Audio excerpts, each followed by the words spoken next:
দিকে নজর রাখি। বাঁকুড়া লোকসভা কেন্দ্রে সেখানে জয়লাভ করেছে তৃণমূল কংগ্রেসের প্রার্থী, কিন্তু বিধানসভা ওয়ার্ডে যদি আসন সংখ্যা আমরা দেখি সেখানে কিন্তু অনেকটাই পিছিয়ে রয়েছে তৃণমূল কংগ্রেস। ভোটের ফল প্রকাশের পরেই বিধানসভা ভিত্তিক সেই পর্যালোচনা তৃণমূল কংগ্রেসের। বাঁকুড়া লোকসভায় তৃণমূল জয় পেলেও কাঁটা হয়ে রইল বাঁকুড়া শহর। রয়েছে আমাদের সঙ্গে আমাদের প্রতিনিধি প্রিয়ব্রত। বিধানসভা ওয়ার্ডে যদি আমরা দেখি আসন সংখ্যা কিন্তু অনেক জায়গায় সেখানে খারাপ ফলাফল হয়েছে, আসন সংখ্যা কমেছে। লোকসভায় তৃণমূল কংগ্রেস জয়লাভ করলেও কিন্তু এই বিষয়গুলো দেখা হচ্ছে।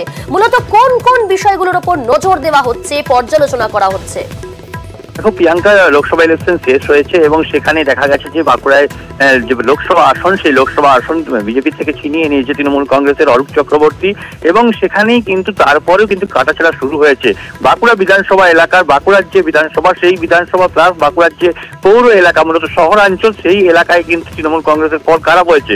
বাঁকুড়ার যে 24টি ওয়ার্ড, সেই 24টি ওয়ার্ডের মধ্যে 21টিতে তৃণমূল কংগ্রেস হেরে রয়েছে এবং বেশ কিছু জায়গায় দেখা যাচ্ছে বেশ কিছুটা ব্যবধানে হেরে রয়েছে। এবং এই ফল কেন হলো? কেননা 2021 সালে যেখানে বিধানসভা ওয়াইজ ফল খারাপ হয়েছিল, তৃণমূল কংগ্রেসকে হারিয়েছিল বিজেপির নীলাদ্রি শেখর দানা, এবং তারপরে দেখা গেছে 2022-এ পৌর ইলেকশনে দেখা গেছে 21টি ওয়ার্ডেই কিন্তু জয়ী হয়েছে তৃণমূল কংগ্রেস।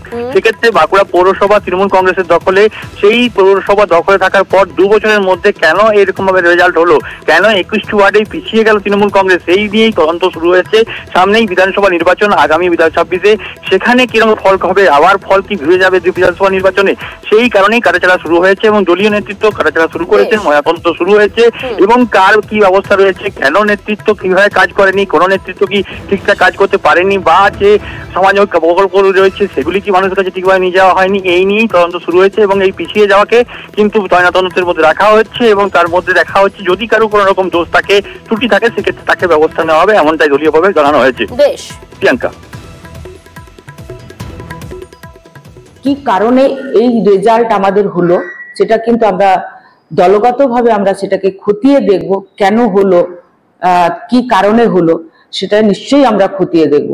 যদি কোথাও আমাদের ঘাটতি থাকে বা আমাদের সাংগঠনিক কোনো ঘাটতি থাকে, সেটা নিশ্চয়ই আমরা দলের মধ্যে আলোচনা করে আমরা আগামী দিনে বাঁকুড়া বিধানসভা এবং বাঁকুড়া টাউন আমাদের যাতে আমরা মমতা বন্দ্যোপাধ্যায়ের হাতে তুলে দিতে পারি, সেই চেষ্টা আমি কিন্তু করব।